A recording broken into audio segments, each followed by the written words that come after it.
Chapter 20. The Huntsman. "Has the huntsman returned?" the queen asked Tilly, who she had ordered to her room. "No, your majesty, not yet. However, he should be back any time now, I should think. It is approaching midday," the servant replied. "Send him to me the moment he arrives. Tell him not to bother making himself presentable. I understand that he will want to after a long day of stalking, but it is of the gravest importance I see him at once." "Yes, my queen." And with that, Tilly left the chamber. The queen was too nervous to eat. She wanted desperately to approach the mirror again, to ask who was Fairest, to hear her father say it was she. But she knew that would not be the answer. The thought of once again hearing Snow White was Fairest ground her stony heart to dust. She paced. She waited. Soon she would once again be the fairest in the land. Once Snow White was dead. Time went slowly. She looked at the faces of the beastly women on either side of her hearth. She imagined herself transformed into a dragon and killing Snow White herself. If only her power was that great. She sat down on her throne and awaited the huntsman's arrival. And then there came a knock on her chamber door. "Come," she called. It was the huntsman. He looked rugged and dirty, with earth sticking to his sweaty brow. "You called for me, my queen?" "Indeed. I would like you to take Snow White away from here.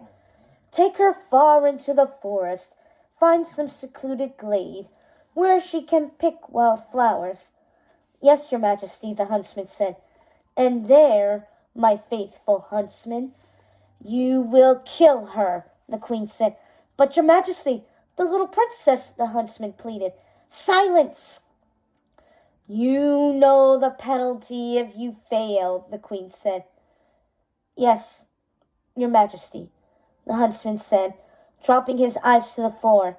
It was the child's life, or his own, or worse, the lives of his family.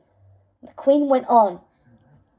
"But to make doubly sure you do not fail, bring back her heart in this."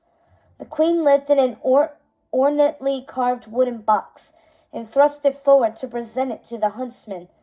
It was the beautifully decorated one, with a heart pierced by a sword as a lock, a testament to just how much the queen had transformed, how much she had lost sight of the things that were once dear to her, was that she did not even recognize it as the dowry box of the king's first wife, the very box that once contained the letters from Snow's mother.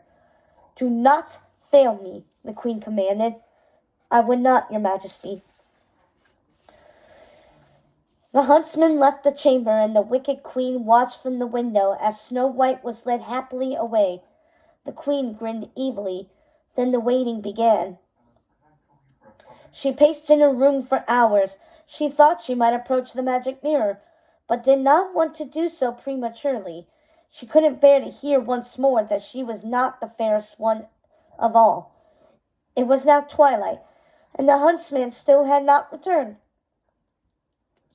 She feared he had lost his nerve and ran off with the child in tow. And then the wicked queen heard a knock at the door. The huntsman stood there, looking stunned. He handed the queen the box. He had brought Snow White's heart, just as the queen had demanded. The queen felt a perverse thrill of excitement. The old fears and weaknesses did not disturb her thoughts, didn't temper this elation. She had made the right choice in killing the girl. It was for the good of all their family. It felt liberating, and most important, she was once again the most beautiful maiden in all the land. "Thank you, my loyal man. You will be rewarded greatly for this, I assure you. Now leave me," the queen said. The huntsman left without a word, and the queen went directly to the mirror. She had been waiting for this. "Magic mirror on the wall, who now is the fairest one of all?" she asked with a smirk on her lips and the box containing the heart in her hands. The slave appeared and spoke.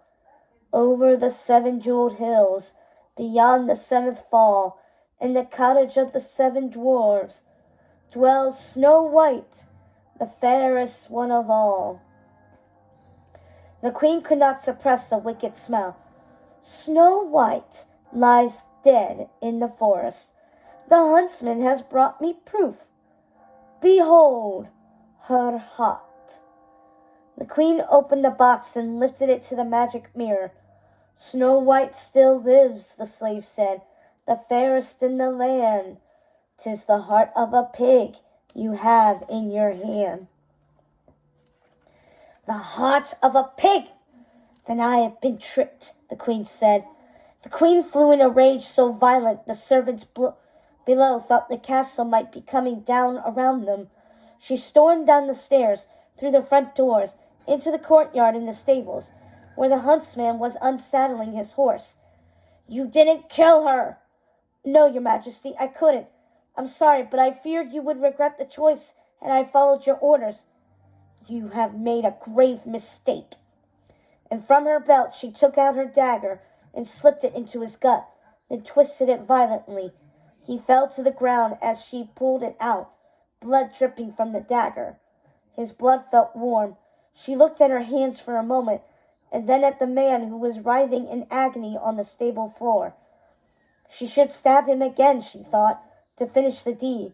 But then the blood dripping from the dagger caught her eye, red and glistening, shiny, like an apple.